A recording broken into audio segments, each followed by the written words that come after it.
Hello everyone, welcome back to our YouTube channel. In this short tutorial, I'll teach you how to fix this connection is not private in Safari browser. So let's get started the video without wasting any time. Now close this window. First, make sure your Macbook is connected to the internet and your internet connection is good and stable.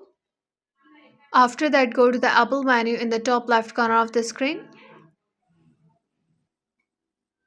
Here, tap on System Settings.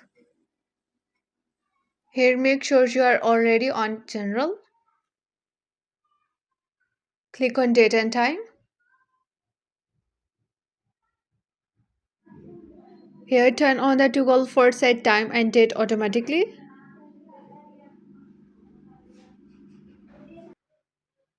Here, enter the administrator's name and password.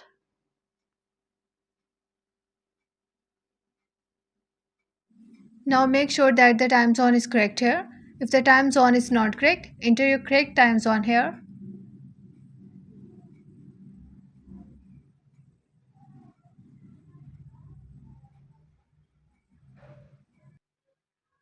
Then turn on the toggle for set time zone automatically using your current location.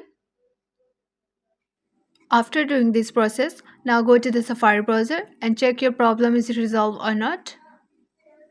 That's all for today's video. Like our video and subscribe to the channel. Thanks for watching the video.